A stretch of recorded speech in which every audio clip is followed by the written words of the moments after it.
Okay. Hi hello నమస్తే, welcome back to your channel. నేను మీ Vamsi. Present మనతోని సీనియర్ జర్నలిస్ట్ గారు భరద్వాజ్ గారు ఉన్నారనమాట. సార్తో మాట్లాడి తెలుసుకుందాం. కొన్ని విశేషాలు అయితే చాలా ఉన్నాయి సార్తో మాట్లాడే విషయం. నమస్తే సార్. నమస్తే.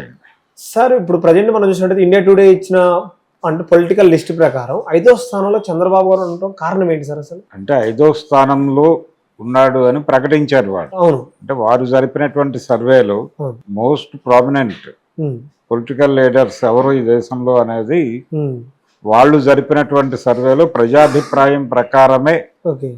అంటే మోడీ, అమిత్ షా, ఈ తర్వాత ఆర్ఎస్ఎస్ ప్రముఖులు ఈ జాబితాలో 5వ ప్లేస్లో చంద్రబాబు నాయుడు గారు వచ్చారు. అంటే ఏమిటి దీని అర్థము అంటే కూటమిలో చాలా క్రియాశీలకంగా ఉండటం మాత్రమే కాదు, చాలా కీలకమైన నేతగా చంద్రబాబు నాయుడు ఎమర్జ్ అయ్యాడు అనేది మనకు అర్థమవుతుంది.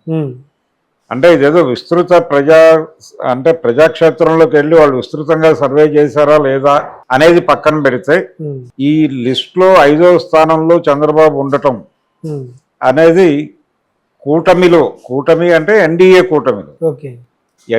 కూటమిలో కీలక నేతగా ప్రజలు చంద్రబాబును భావిస్తున్నారు అనే ఇంప్రెషన్ చంద్రబాబుకి ఇవ్వడానికి ప్రయత్నం జరిగినట్టుగా అనిపించింది నాకు.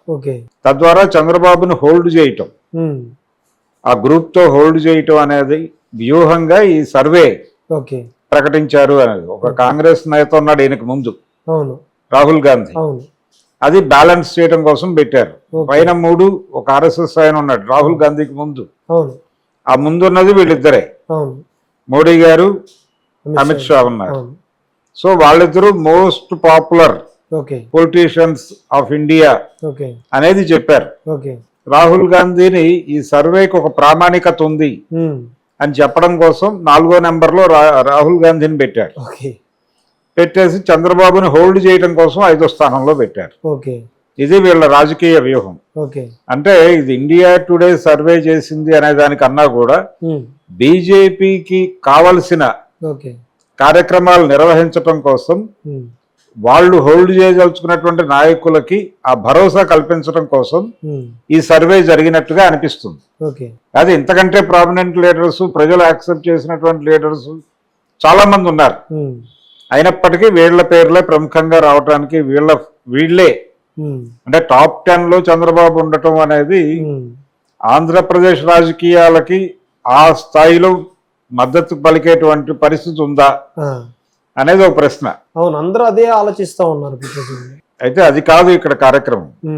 ఈ డిజైనే ఇండియా టుడే ఇచ్చినటువంటి సర్వే రిపోర్టే ఇది ప్రజాభిప్రాయ సేకరణతో చేసినటువంటి రిపోర్టుగా చెప్తున్నారు. కానీ ఇది ఎన్డీఏకి ఉపయోగపడే పద్ధతిలో డిజైన్ చేసినటువంటి లిస్టు, ప్రిపేర్ చేసినటువంటి లిస్ట్ అనేది వాస్తవం. సార్, నెక్స్ట్ మరి అంటే చంద్రబాబు గారు హోల్డ్ చేసేంత అవసరం ఏమొచ్చింది సార్? అంటే ఓన్లీ ఆంధ్రప్రదేశ్ లో బీజేపీని ఇంకా బలపరచాలనా? బీజేపీని బలపరచడం కాదండి, ఇక్కడ ఉన్నటువంటి కూటమి ప్రభుత్వాన్ని, అంటే కూటమి ప్రభుత్వంలో ఏ రకమైన అభద్రతలు పోగుపడకుండా చూసుకోవటానికి ఎన్డీఏ చంద్రబాబు మీద చాలా కీలకంగా అంటే తీక్షణంగా చూస్తోంది, గమనిస్తోంది. ఆయన ప్రతి కదలిక వాళ్ళ దీనిలో ఉంది, వాళ్ళ దృష్టిలో ఉంది. అందుకని ఎప్పటికప్పుడు చంద్రబాబుని సంతృప్తి పరచడం ద్వారా ఆయన్ని తమ హోల్డ్ లో పెట్టుకోవటం, ఇది వాళ్ళు బలంగా చేస్తున్నారు. అందులో భాగంగానే ఈయనకి 5వ స్థానంలో చోటు కల్పించారు. మరి 4వ స్థానంలో చూసినట్టయితే రాహుల్ గాంధీ గారిని పెట్టడానికి ముఖ్య ఉద్దేశం ఏంటి? ఏం లేదండి, మా తర్వాతే ఉన్నాడు రాహుల్ గాంధీ, మా తర్వాతే ఉన్నాడు అనేది ఒకటే ఎస్టాబ్లిష్ చేశారు. రెండోది, ఈ దేశంలో బీజేపీ తర్వాత కాంగ్రెస్ ఉంది అనేది చెప్పాలి వాళ్ళ ఉద్దేశం. రాహుల్ గాంధీని పెట్టడం ద్వారా ఈ టోటల్ సర్వేకి ఒక సాధికారత వస్తుంది. ఇది ఇప్పుడు నాలాంటి వాడు ఎవడో ఇది వాళ్ళ కోసం చేసిన సర్వే అన్నారు అనుకోండి, అదంతా తప్పు, అదంతా బూటకం. రాహుల్ గాంధీకి ఒకవేళ అదే నిజమైతే రాహుల్ గాంధీకి 4వ ప్లేస్ ఎలా దక్కుతుంది అని అడుగుతారు.